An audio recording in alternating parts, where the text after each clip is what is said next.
Thank you, everybody, for joining us for the noon town hall. This is a special edition town hall about the COVID-19 vaccine with some Q&A. Right away, I'd like to just go ahead and pass it over to Patsy Stinchfield. We have a lot of stuff to cover today.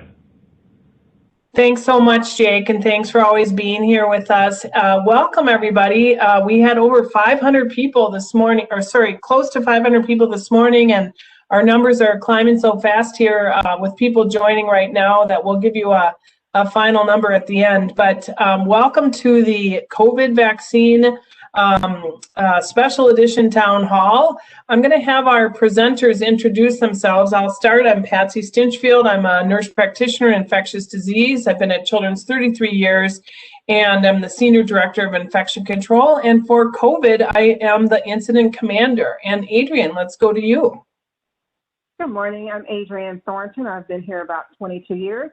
I am an infection preventionist, and for COVID, I function as one of the COVID infection preventionists, and I help maintain vaccine safety at the clinics, making sure that everyone stays 6 feet apart, making sure that we're cleaning the equipment properly, making sure that everyone's doing hand hygiene, and of course, I'm there to greet you with a smile that is hidden behind my mask. Great. Thank you, Adrienne. Let's go to Joe Curlin. Good afternoon. I am Joe Curland. I am a vaccine specialist at Children's and infection preventionist for the system, and one of the co-leads for the VaxOps committee or team that's been working to get this vaccine distributed to our partners, both internal and external. He's the numbers guy behind all of this. And Mallory Snyder. Hi, Mallory Snyder. I'm a pharmacy business manager here at Children's, and I, along with Joe, am one of the VaxOps leads. So excited to be with you all today. And Mallory and her team keep that very fragile vaccine at just the exact temperature, and happy to say we have not wasted a single dose because of her care. So good job, Mallory and team. So you see our goals here. We want to just give you a little bit of a quick update on the state of the pandemic. We're going to talk about the hazards of the disease and why we vaccinate, understanding that risks and benefits of the vaccine, clarify some of myths and misinformation. There's a lot going on. Do not get your information from Facebook. There's a lot of misinformation there. And then we're going to answer your questions. Go to the next slide, please, Jake. Many of the questions we have already built into our slides, but we will be going back and forth and watching your questions as well. So I'm going to start with Joe, who's going to cover the epidemiology. Thank you. Next slide, please. So it's kind of hard to think back. Every week feels like 10 years these days. And when we think back to a year ago, literally a year ago, we were just monitoring the outbreak of this virus as it spread across Asia, and it made some introductions in Europe. And we didn't actually see COVID-19 in Minnesota until mid to late March. Sometime in April, it started picking up. But as you can see from this chart, the trend in the United States, this is looking at the deaths that we actually saw this is the number of cases that we saw in the United States. It really kind of got off to kind of a slow start. We thought it was bad in the spring.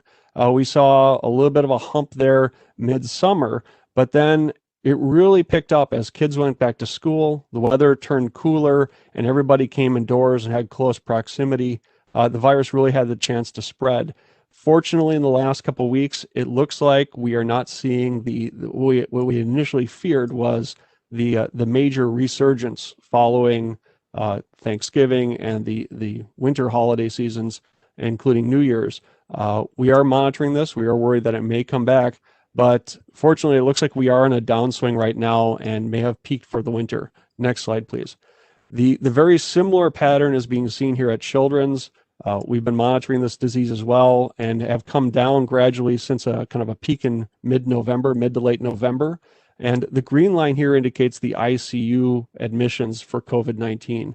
And I think this is important to point out that as we look at this disease, it's important to remember that it primarily is affecting adults, but children are not fully immune. And there are kids that are being admitted to our system that are requiring hospital care. The other thing I wanted to point out on this as well is that if you look at the numbers of cases in Minnesota, we are around 420,000 cases at last report of COVID-19 across the state. And that represents only about 8% of our entire state population. So when we talk about the need to vaccinate, there's a large population that has not been impacted by this virus yet, and a large population that's likely susceptible if this were to come back and as we proceed through the next several months. So even though you may feel great, you haven't been in contact, you've been wearing your mask, that's great. The masks aren't perfect. There's plenty of opportunities for you to get exposed, and we want to make sure that we have every level of protection we can, and vaccination is our best option. And with that, I'm going to pass it back to Patsy. Thank you, Joe. I'll go to the next slide, Jake, and I want to add to Joe's epi that Dr. Fauci has predicted the next month or so we may see another 100,000 new deaths, and so that the trajectory of this is not really slowing down, and we're really concerned about that. So let's go and just drill down a little bit more on the disease. You hear people say, next slide, please. Oh, well, isn't it just like a cold? Most people get it and get over it. And that is true. There's a very wide spectrum of this disease from having no symptoms, and about half of the people who have this, who are passing it around, are the folks who have been asymptomatic or pre-symptomatic. So there's a couple of days where you're highly infectious, lots of viral load in your nose and mouth. You don't know you're sick, but you're passing it to everybody you're around if you're not wearing a mask and following the proper mitigation strategies. So we have more to come on this journey here. And so vaccination is going to prevent some of the hazards of this disease. And as you can see here, it does not really skip any organ system. This virus impacts nearly every single organ system that we have. Cardiac is especially worrisome, and with the different myocardial ischemias, with thrombosis, and different microclots throughout the organs that they're finding on autopsy. It's really quite a vicious virus. Next slide. And so making sure that we know that the vaccine is intended to prevent disease and severe disease. That was the end point of the studies, and in fact, it works and does those things both really well. The other reason we've talked so much about mortality, but morbidity, that is, you might get this disease and it might be, mild to moderate, but there's a lot of people that end up having what we're calling long haulers, which is from this Italian study, people that really don't close down this infection. They don't feel like they're actually over it. So you can see here that in this study of 143 folks, 60 days later, these are all adults, 12.6% were free of COVID symptoms. A third of them had one or more symptoms, and over half had three or more symptoms. Anything from fatigue, difficulty breathing, joint pain, cough, lack of appetite, just not back to yourself. And I know we've all probably talked to people that have had this. So this is another reason to vaccinate. Next slide, please, Jake. It's really that people have said that the quality of their life is impacted. And so why should we vaccinate? It's to prevent those deaths. It's to prevent the morbidity and the disease itself. It's to prevent that long haul. And as you can see here, it has become the leading cause of death in the United States. The graph in the bottom corner looks at 2017 through 2021.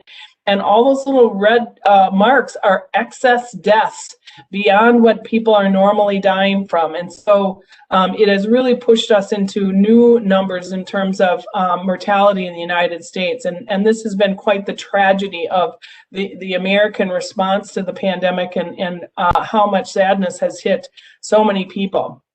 So we want to make sure that we get as many people vaccinated as soon as possible, because we really need to hit that 80% vaccinated for protection. As Joe said, very few people have had natural disease.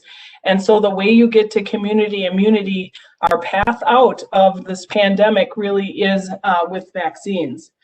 Next slide. And so I want to just turn it over now to Adrian to talk a little bit about who gets impacted by this virus the most. Thank you, Patsy. Next slide. So we want to start by looking at the studies themselves. And one of the great things about the studies is the transparency of the studies. Are we able to get the next slide up, Jake? We're able to show you, thank you. we're able to show you exactly how many people were involved in the study, whether it's by race or ethnicity, or whether you're a healthcare worker or whether you have chronic disease. And all of this information is available to the public on the website for the vaccine. So if you want to know all the details about who is involved, next slide, please, you can go to the website and see that. So when we look at race and ethnicity in terms of looking for efficacy and safety in phase 3 trials for these vaccines, you'll notice that, as expected, the majority of the participants were white, but about 30% of them were Black and brown people, and that's very important because that means they're very representative of how the vaccine will impact our communities of color. And so looking at the Moderna vaccine, they had about 30%. My daughter and I are currently participating in a phase 3 trial with AstraZeneca, and about 30% of the participants in that study are Black and brown people as well. Next slide, please. So it's very promising if you're concerned about the safety and the efficacy in our community and in Black and brown people. Know that the safety data is there. And then when you're looking at risk factors for disease, when you're looking at age-wise, it's those people between 18 years and 65 years of age. They're at the highest risk for severe disease. And then when you're looking at the comorbidities, you'll notice that in red is diabetes, followed by severe obesity and significant heart disease. And we know from the data that Black and brown people are disproportionately impacted by all 3 of those disease states. We have more of those diseases than any other group in the United States, so it makes sense that we would be more heavily impacted by COVID-19 disease, next slide please, because of those comorbidities. So if you want to learn more about vaccine hesitancy and get some in-depth information related to different ethnic groups and why you should take the vaccine and get information that will help you make an informed decision, you can listen to the recording that we did with all of the ERGs coming together to talk about vaccine hesitancy and how it impacts the different communities. And hopefully that will help you to make a better informed decision. Next slide, please. Thank you, Adrienne. Yes, we're gonna. Thanks so much. Thank you, Adrienne. We're gonna share that great ERG presentation that you did widely across the state because it was really helpful. So we'll go to the next slide here, Jake. And this is, how does the vaccine work? And so the thing that's important to know is just the basic structure of the virus itself. You can see those spikes that come around the outside of the virus and making it look sort of crown-like, and that's where the corona word comes from. It's a single-stranded RNA, and next slide, there's about 25 of those spikes that come across there. And as it works is basically that spike protein is the part that enters in and connects with our ACE2 receptor in our nose, in our lungs, and that connection then is what brings it into the body. There are some therapies that are looking at, can we block that up at the nose and airway? And I'm watching those closely, not vaccines, but therapeutics. Once inside the cell membrane, that RNA releases and it builds more of these crown-like proteins. Those then develop into our SARS-CoV-2 copies that leave the cell, and they're out on the surface of the cell, and then they just continue to make more of themselves, more and more in the nose, in the lung, in the airways, and then so many of the severe symptoms that it causes us after that. Next slide, please. And so this is a really nice diagram from Nature that talks about taking that understanding of how the virus works. You're basically doing some mimicking of the virus into this novel approach. It's called messenger RNA. It's been studied for decades, 30 years or so. We just haven't had a vaccine made of it that's been rolled out to the masses like we are right now. But it's an effective process. It's a safe vaccine, and it seems to be working well. And what it focuses on is this RNA.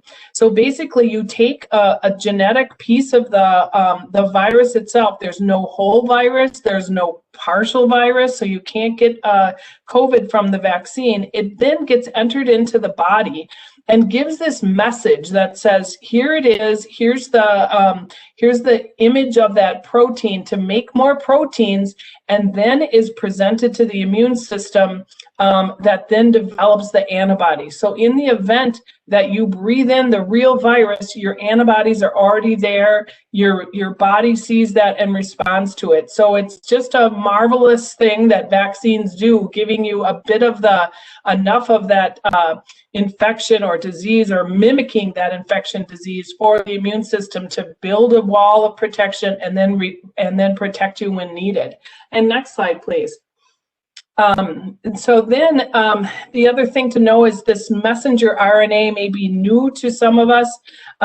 It is basically a natural substance in all of our bodies, a chemical that gives messages. So our cells are talking to each other all the time. We have electricity, we have chemistry, we have genes, and all of these messages are, hey, we have some damage in our liver. We've got to repair those liver cells. Let's make more protein liver cells. Or our platelets are damaged here. We've got to make more platelets. So it's this message, this messenger RNA that basically brings in that message into the cell. So it does not enter the nucleus. It does not enter or change your DNA in any way. It's kind of like Snapchat, where a quick message is given to deliver this piece of genetic material and make some more of these spike proteins. And then not the whole virus, but just this particular spike proteins. The spike proteins then stimulate our body's antibodies. The body sees it and recognizes it as foreign.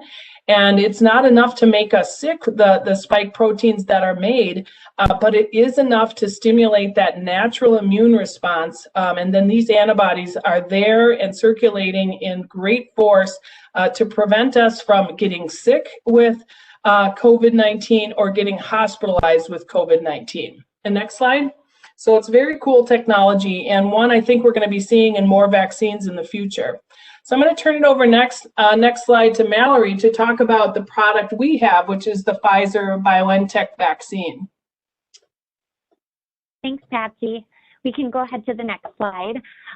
So we do have the Pfizer vaccine within the state of Minnesota. Some places are getting Moderna.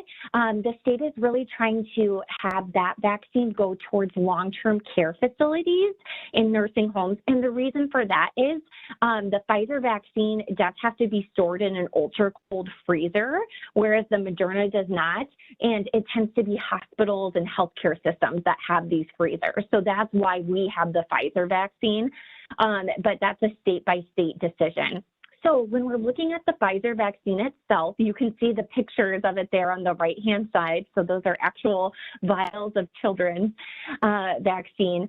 There are 5 doses per vial, but the vials are preservative-free, so no preservatives are contained within it.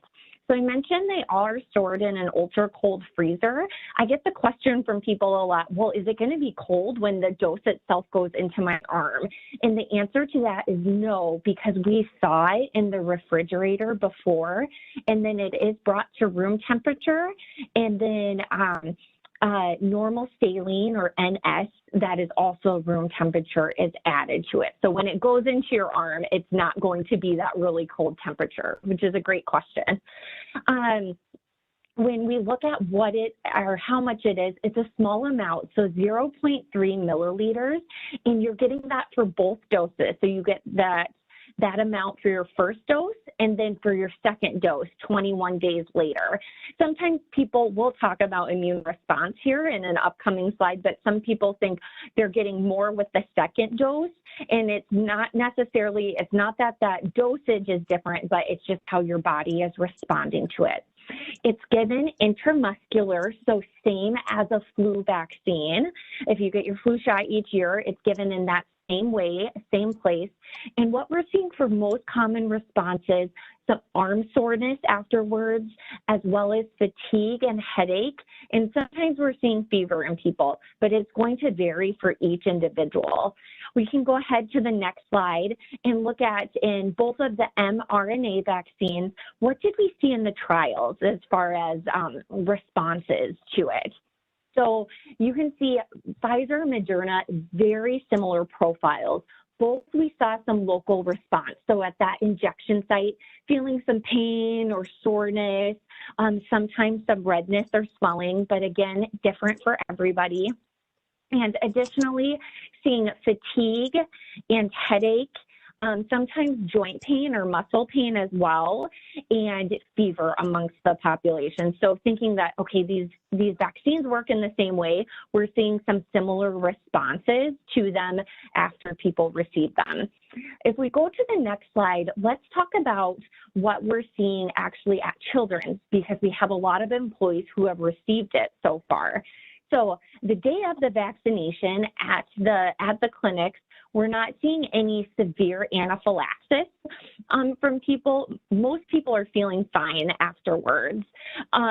We do have some people who are a bit anxious because they have a fear of needles, which is very common amongst people. So that's something that we are seeing amongst people. Some are feeling flushed, dizzy, some seeing a rash. We did have one report of a person who did seek some help for high blood pressure, but they also had underlying high blood pressure. So after the vaccination, most are feeling fine, but we are seeing some immune responses amongst people. So just to clarify, it's not because people are developing COVID, but it's their body's immune system saying, okay, something's here and it's kicking in and developing a response to the vaccine. So if people aren't feeling good after, that's not necessarily a bad thing. It means that their body is reacting to that vaccine and mounting an immune response.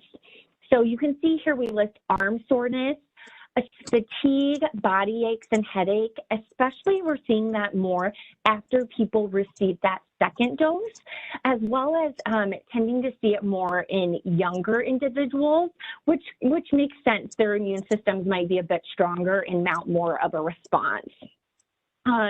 We are seeing some lymph node enlargement. Patsy can speak to that a bit as well. But really, as what we're seeing kind of across the board, about, especially after that second dose, about 40% of people are feeling some effects, some immune response to the vaccine. And then out of, I would say about 10% of people are feeling not well enough that, gosh, I'm not feeling well enough to come into work the next day. My body's working on that vaccine. So that's kind of what we're seeing amongst our employees so far. Patsy, if you want to jump in and add at all. Yeah, I would just say I've been vaccinated, you have, Joe has, and I think, you know, most people that we're vaccinating, especially those who are on dose 2, the literature does show that dose 2, you can have more of this robust response.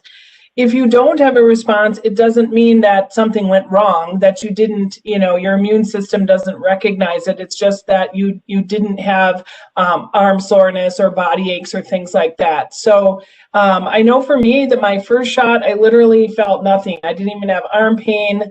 And for the first few days, if you're going to have symptoms, it's typically in that first to third day. It would not be after day 7. This is according to the data in the trials, that after vaccination, about 40% of people will have some of these symptoms, as Mallory mentioned, and about 10% of them will be severe enough to stay home. That means the other 50% have nothing. On day 6, I did have a little bit of lymph node enlargement in my right axilla on my arm that I got my vaccine. It woke me up and I was kind of happy that I was feeling some immune response. And then my dose 2, I just had a little bit of arm soreness, kind of like flu vaccine. I've heard other colleagues that have had to take the day off because they had some joint pain, achiness, some headache, like a migraine level headache. Some had some fever. But all of them are reporting that it was very brief, 12 to 20 hours or so, some extra sleepiness or tiredness the day after. We'll go to the next slide.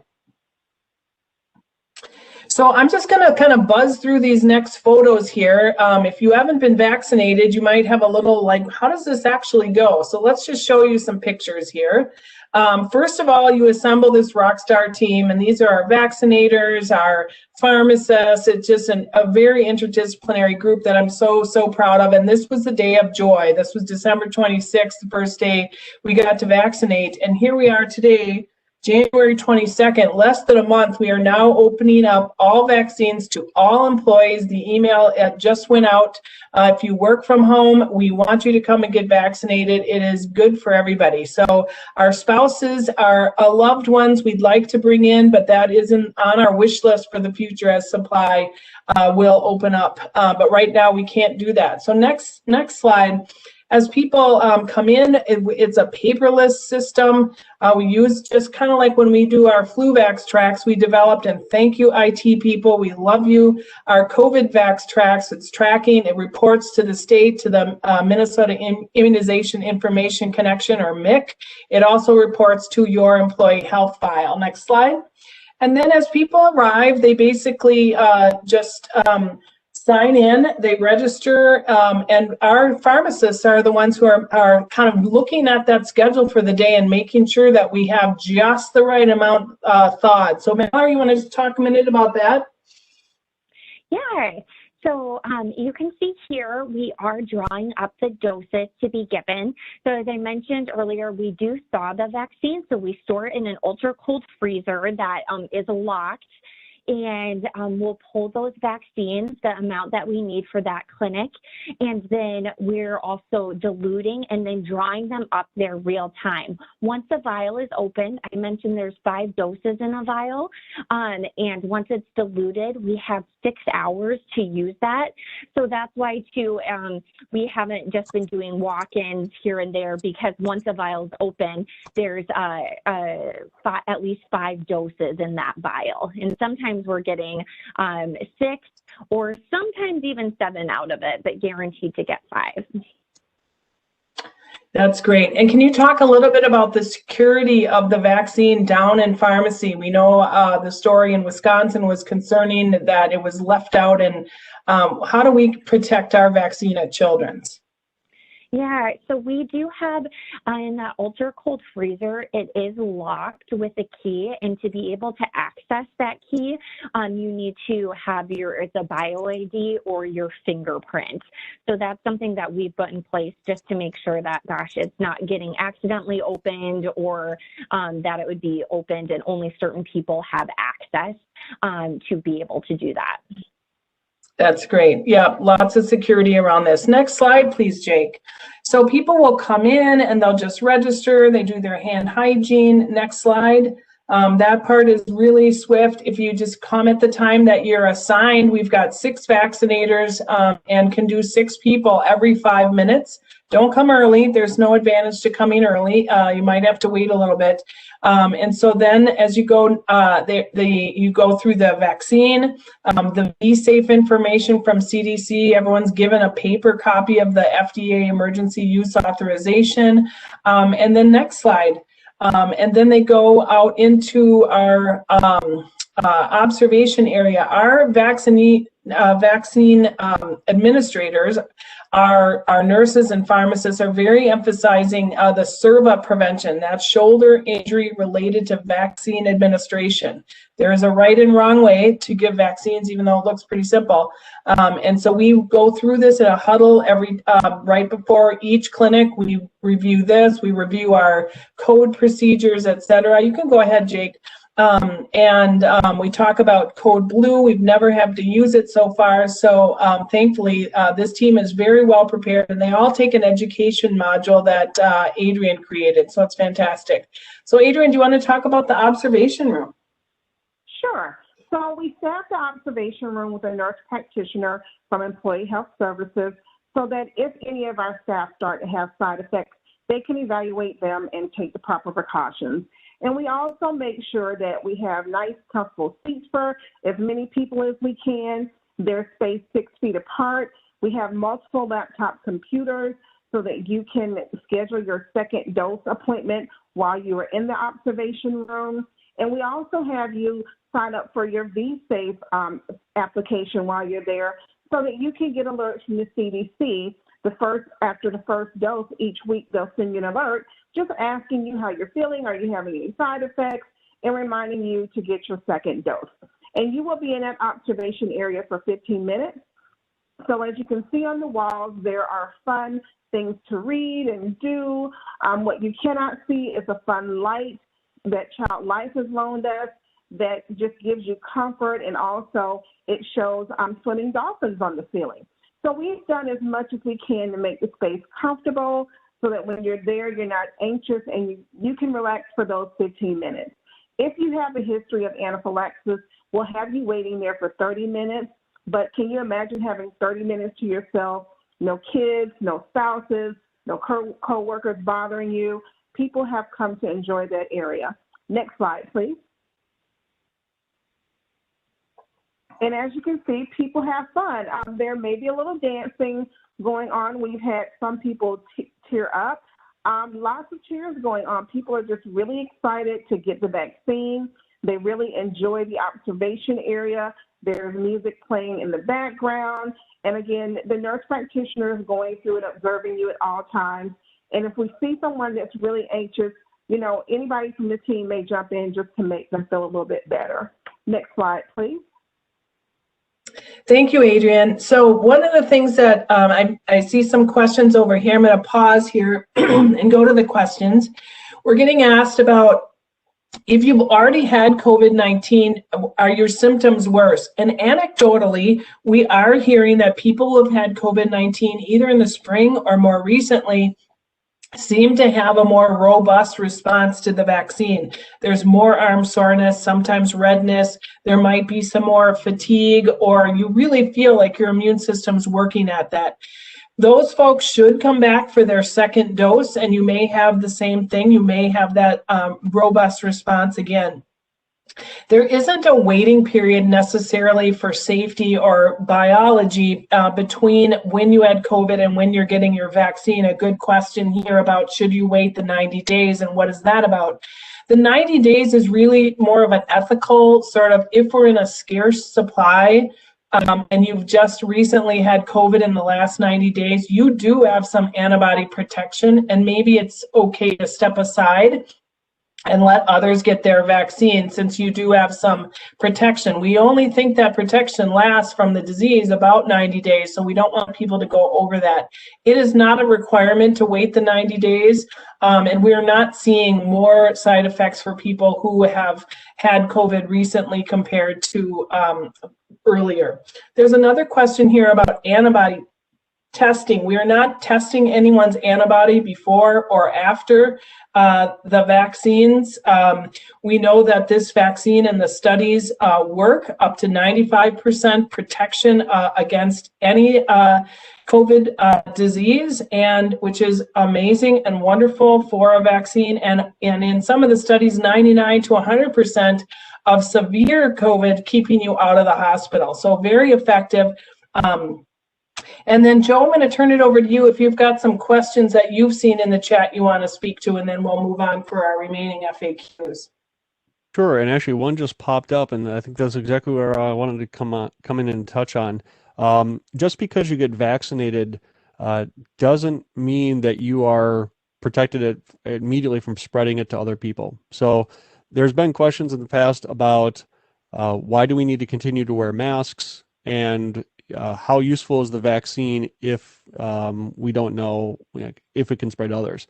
The studies that have been done thus far on the vaccine are looking at ensuring that the vaccine is safe to receive and that it works against the virus that we're targeting. And those have been proven.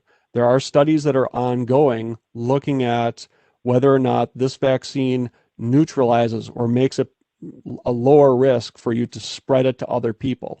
So when you get the vaccine, right now, the vaccine is protecting you from developing severe illness. We just don't have data or evidence right now to say that getting the vaccine is also going to protect the people around you, including those that you work close to and encounter on your daily basis. So it's very important right now that until we have that evidence, and maybe a little while after that, that we continue to wear our masks and our PPE and follow all the standard distancing guidelines to minimize the risk of spreading, not just to keep us from getting exposed unnecessarily, but also if we are not exposed without our knowledge, that we don't increase the risk of spreading it on to other people in the community or when we're engaged in our work. Thank you. And Mallory, I see a couple questions here. One is, how soon after your second dose do you achieve that protection, and how long does that protection last? And will we need to be doing a vaccine every year? Does it last a lifetime? What are your thoughts there? Yeah, so we expect to see a full immune response about 2 weeks after you've received that second vaccine. So that's when we would expect that, okay, you're probably going to have developed as much protection as possible. As far as the second question around how long does it last for, we don't know at this point. So it could be something that lasts us for multiple years. It could be something that's similar to the influenza vaccine, that we're having to have a new vaccine each year. So this is one of those, we're just going to have to wait and see for how long it is. We know viruses do change, but sometimes there's those that can continue to provide the protection over time. So this one, we're going to have to wait for more information to be able to give a definitive answer for the length of protection. Okay, thank you, Mallory. And one more here for you, Adrian, and then we'll move on. Has Children's given any thought to vaccinating our family members of healthcare workers, and where are we at with that? So we have thought about it. We think about it constantly. Right now, we don't have the supply to vaccinate family members. Right now, we only have enough supply to vaccinate our employees and our community health partners. If we get to the point where we have enough vaccine supply to vaccinate outside of the organization, we will then start to add family members according to the MDH guidelines. Okay, thank you. All right, so Jake read my mind. We're going to move on here. He's amazing. So one of the things people will say often is, oh, this came about so fast. Is it safe? Did we cut any safety corners? And I've been part of the CDC review of the data, and I feel very confident. I would give this to my granddaughter and my children if I had it, that no safety shortcuts have been taken. When you look on the left, you see the hurdles, and that's typically how vaccines are made, that you get a reason for the vaccine, that there's a terrible disease we need to prevent, and then you do the science, and then you do phase 1, phase 2, phase 3, and they're very much sort of one hurdle at a time. Then you go back to the regulators and ask for permission. Then you start to manufacture it after you've gotten permission. Whereas we are in an international global emergency, a public health emergency, we do not have time to go step by step by step. So here's why we did this so fast. One is that we had this incredible messenger RNA technology that had been used mostly for cancer therapies. And this company, BioNTech, shifted to vaccines and said, this will work in a vaccine for this disease, and sure enough, it did. Number two, there's been international collaboration like I have never seen before, scientists, governments, etc. Number three, you can see the swim lanes there, that we've been doing many, many things at the same time, doing the research, looking at the data on an interim basis as we're getting it, looking at the regulatory processes. And I mean, the month of December, the CDC, our committee met every single weekend.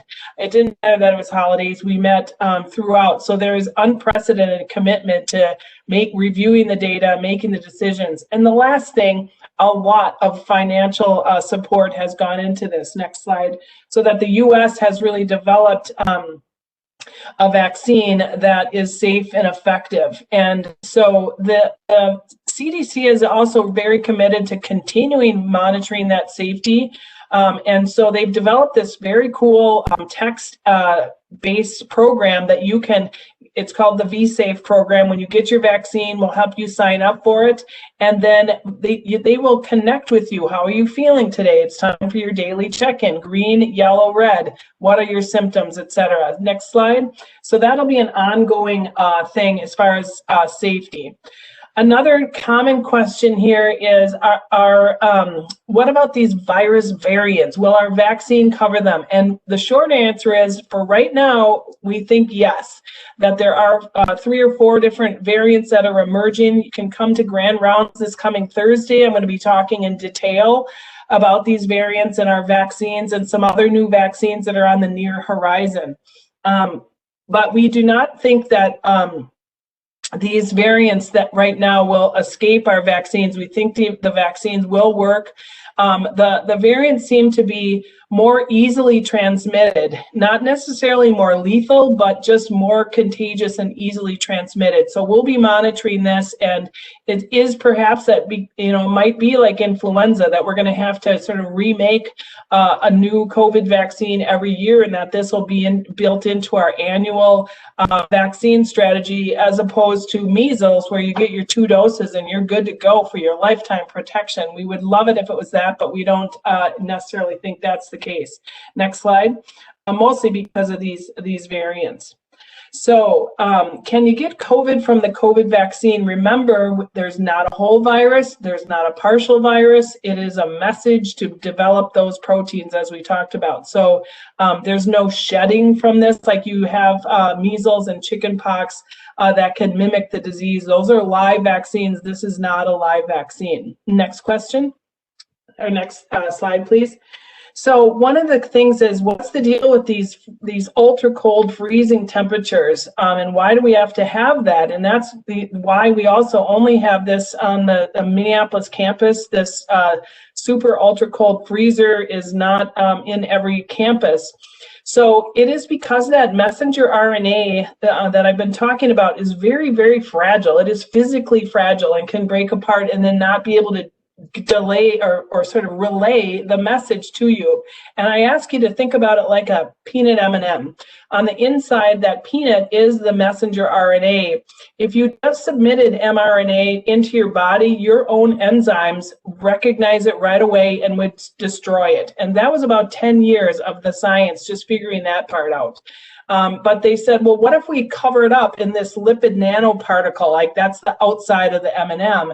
It's a fat lipid layer. We do think this might be the part of the vaccine that's giving us some of this redness and arm soreness and some of this hyperreactivity.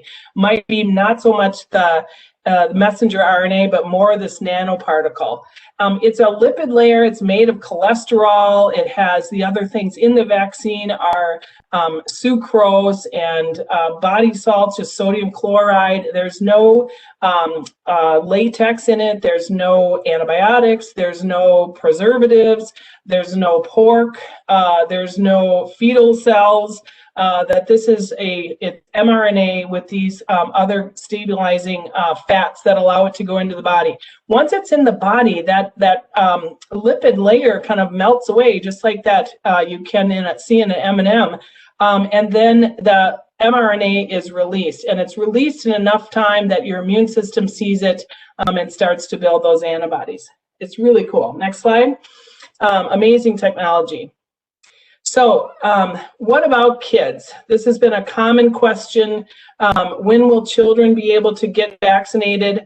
The Moderna study is underway for 12 to 16-year-olds. Some of our own staff have their children enrolled. Yay, thank you all for doing that.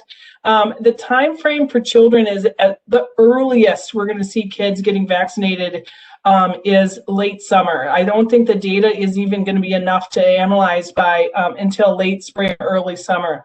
Children are 25% of our population, and if we're going to get to that 80% coverage, we really are going to have to get kids vaccinated. Next slide. So we're hopeful about that. It's about figuring out the dose and figuring out the side effects and figuring out the safety. So that's what we'll be looking for.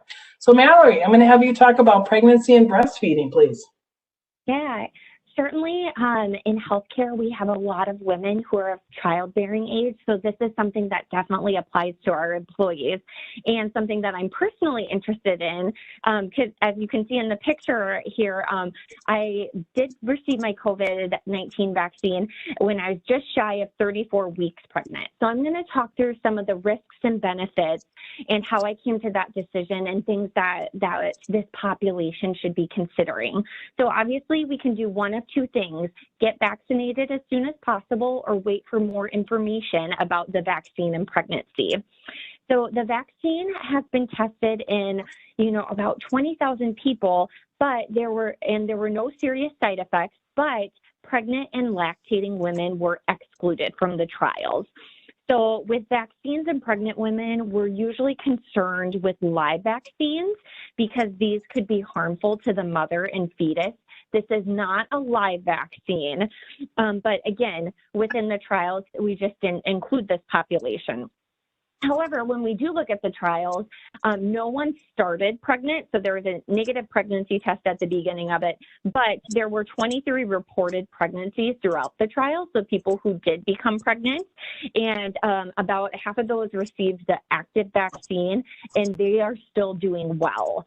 So when we think about it, the risk is, okay, we don't have some of that definitive information, but some of the benefits is that it obviously protects us from COVID, and COVID is just more dangerous in pregnant women. So COVID-19 patients who are pregnant are 5 times more likely to end up in an intensive care unit or on a ventilator when we compare them to other non-pregnant women their same age. Likewise, pregnant women are more likely to die from COVID-19 than non-pregnant women with COVID-19 who are their same age. And if you think about it, especially as we get later into pregnancy, your lungs and your heart are having to work that much harder. I know when I get to the top of the stairs, I'm winded as it is. So to have something that would impact your lungs in that way can definitely make a difference.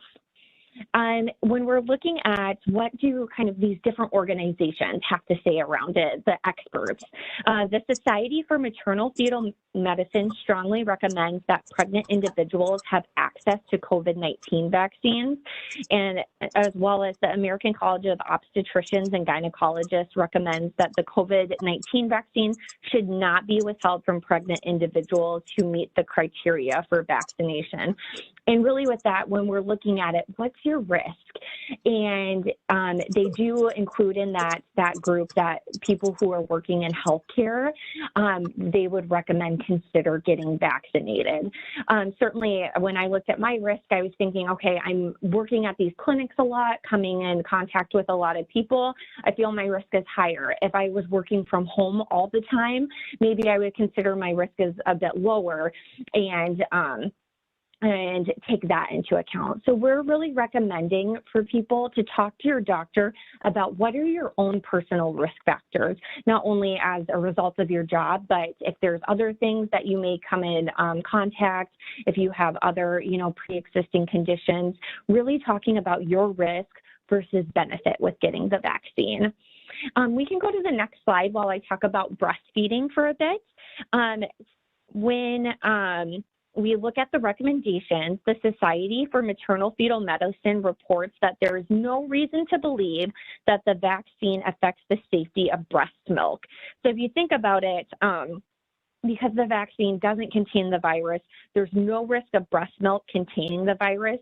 And additionally, there's no need to avoid starting or to stop breastfeeding if you receive the vaccine. I did get a couple of questions in here around if antibodies could be passed to the fetus. We don't know at this point if antibodies would be. We know that live vaccine is not passed on to the fetus because the vaccine does not contain the live virus. I had this talk with my doctor, and she's like, there could be a possibility of protection for the baby, but that's something that we don't know at this point. All right. Another question that's out there right now is, does the vaccine cause infertility, or to say kind of a myth that is out there? And the answer to that is no. So the vaccine targets the immune system, but not the reproductive system. And again, when we look at the clinical trials, of those, there were 13 people in the clinical trials who got active vaccine and became pregnant, and they're still pregnant and doing well. So where did this kind of idea or myth come from? So it came from, or the thought was around a protein called syncytin-1. So syncytin-1 helps to make up the placenta in mammals, and it has some similar genetic instructions with part of the spike protein in the coronavirus. So this actually, you're like, oh, did it come from scientists or a published paper? No, it came from a message board versus an actual publication. But their thought was that, okay, well, if the vaccine causes the body to make antibodies against the spike protein, might it also have something to do with or cause the body to attack this protein that makes the placenta, and thus making women infertile? Well, there's a few reasons why this is wrong. Really, when we look at the spike protein versus the syncytin-1, they only share a small piece of genetic code, so it's not enough to make them match. And I really like this example. It would be as if I had a phone number that had 7 in it, and Patsy has a phone number that also has 7 in it. And if you were to say, okay, I'm going to call Patsy, but I could call Mallory, by that, it doesn't make sense. It doesn't match up to that extent. And additionally, if this rationale were true, if you think about it, when our bodies get actual COVID-19 and get that virus, that they're developing antibodies in response. So in theory, those people who get active coronavirus would also develop antibodies, and we have not seen any infertility or decrease in fertility rates in the general population. So that's a few reasons why we really don't, this is not founded, and there hasn't been any literature come out to prove it, but it has been kind of picked up in circles talking about it, but it really originated from a message board to begin with. All right, thank you, Mallory. Slide. Yeah. Yes, well done.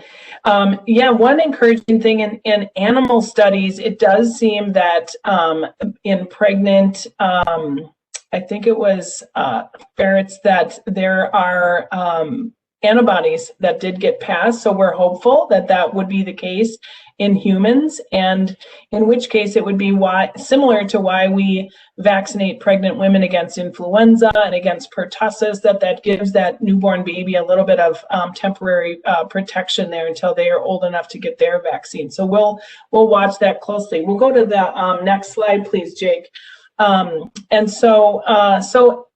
will be giving the vaccine? You can see that there's multiple people at children's staff, our employee health staff, our children's nurses, children's pharmacists, vaccinators, and there is no charge for the vaccine. The general public will not be charged. You may, in a public sense, be asked for your insurance card. We all know the supply right now, next slide please, is really problematic. And that we will continue to communicate with all of you. As soon as we know, you'll know. We'll put it on our COVID StarNet page where you can take your loved one to get vaccinated. Checking the MDH website is also going to be very helpful. It has been bumpy. There's no question about it. And one of the main problems is we just don't have enough doses. Children's is acknowledging that we want to make sure that all of our staff, every person in the whole wide world needs this vaccine. We need it for you to be protected, and we need to protect each other. And so we want to make sure that if you have those immune effects the day after or side effects, that Children's will cover you for a day out. If you call, all you have to do is call employee health. They will get your symptoms, get you assessed, and then work from there on how to cover your day off. And next slide. And so, yes, this is our vaccine bridge. We did crazy good work in making the vaccine, and then we're kind of hitting the skids here with the global distribution and sort of building this highway as we're getting it. So it's been a problem. Next slide. But we're hoping with new news from President Biden that there will be federal vaccination sites, that he's using wartime manufacturing rules that will allow us hopefully to increase our production of vaccines as well as the supplies that go with it.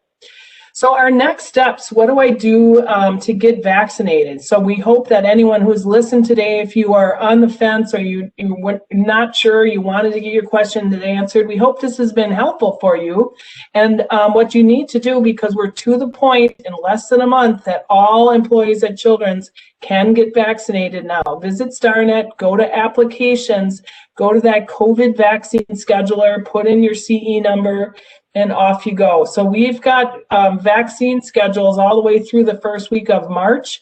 Our goal by the governors is as soon as we get vaccine, we're supposed to get it to people within 72 hours, which is very challenging. But we are working days shifts, evening shift, night shifts, Saturdays. We've had Sunday clinics, Monday, Tuesday, Wednesday. So next slide, we will continue to work hard to get this out to everybody. We've got some resources here available to you. We will post these slides, and we also are recording today, and we'll post that recording so you can share it with your family members as you'd like. Here's some resources. Our Talking Pediatrics, our grand rounds on this topic as well has been very popular. I would also encourage you to look at Children's Hospital Philadelphia has a wonderful Q&A section that's so complete we don't even try to compete with it. We just link right to them. They're wonderful folks there. Next slide. And so we have a few minutes left. Here's all of us who have been vaccinated. We hope you will too. And in the interim, remember, we have to continue to wash them proud, keep that mask on. Adrian's been in a clinical trial. We hope you got the vaccine, the AstraZeneca vaccine, Adrian. We'll let you have to let us know what you learn, you and your daughter. Thanks for doing that, being a role model for signing up for science.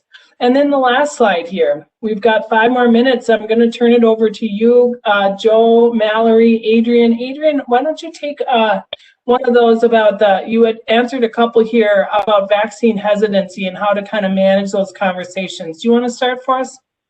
Sure. So, I always tell people be honest about what you're dealing with. So if you're having side effects from the vaccine, don't hide that. That means you're having a robust immune response, and that's what we want. And make sure that when you're communicating that, you don't just say, oh, well, I felt sick after the vaccine, so you may want to rethink it. Say, I had a robust immune response, which is great. I know it's working, and you should get the vaccine as well. And what we want you to do is make informed decisions. And so Patsy had in some of the slides a picture from the Washington Post. I have alerts that I get from the New York Times. Both of those papers do a really good job of taking complicated scientific information and making it understandable for your next door neighbor. So if you have more questions or you're not getting the answers you want, go there. Find your trusted health professional. Have conversations with them. Ask the hard questions. Ask questions until you feel better about getting the vaccine or you got all your questions answered, because we don't want you to let your fear make the decision for you related to getting the vaccine or not. And if you have any questions, all of us are available. You can reach us through email. We unfortunately work all the time. So if you email us at 3 morning, don't be surprised if you get a response immediately. But we are here for you and want to help you make an informed decision. Great. Thank you, Adrian. Joe, here's another one for you. It's leading me to believe that if you are vaccinated, you can't get COVID. Is that correct? Or am I misinterpreting unless there is a different strain? Can you comment on that? Right. So the goal is that if you're vaccinated, you won't get COVID. And that's what we really want to hopefully be able to say. But right now, all we can say is that if you're vaccinated, you will not get severe illness from COVID. You will be less likely to require hospitalization, and you're extremely less likely to suffer death or disability due to it. So the vaccine is not 100% effective. I think it's very important to clearly say that, but it's 95% effective, and it's only 95% effective if you get both doses.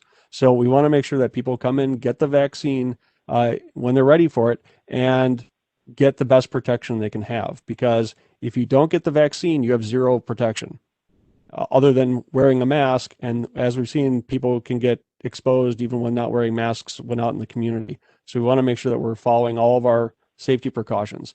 But going back, just want to reiterate, the vaccine is proven to be effective at preventing you from getting disease. If you are exposed to the virus, it's possible you might have some low-level infection existing in your nose before your immune system can mount a response and actually attack that virus in your nasal mucosa area or in your nose area. And that low-level virus could possibly, we don't know this yet, we're still learning, but it possibly could give off little pieces of virus that could go on and infect other people in your community. And we want to minimize the risk for that. Thank you. And Jake, we'll go to the last slide here. And Mallory, I'm going to end a question with you. Let's say that supply doesn't come in for dose 2. You've had dose 1 and we're past day 21 and we're getting out to a week later of things. Will people have to restart their vaccine series? No, so they would not have to restart the series. So we would try and get it as soon as possible after those 21 days. So we're trying to stick exactly to that 21, but if there were to be some sort of extenuating circumstances, we would just try and get you that dose as soon as possible. No need to restart. Great. So we're at the top of the hour, 1 o'clock. Thank you all for joining us. As you can see, this awesome team of well-vaccinated healthcare professionals. We are a safer team as a vaccinated team. And so I cannot thank my colleagues on this panel enough. They are all amazing humans. I love working with you guys so much. Thank you all for tuning in today. Please sign up for your vaccine if you haven't yet. We will be posting this and any questions we didn't get to. I think we got to most of them. We'll put in an FAQ and post that on our COVID homepage as well. So take good care, everybody. Stay safe, stay strong. We will get out of this pandemic. We'll do it together as a vaccinated children's family. Thanks so much.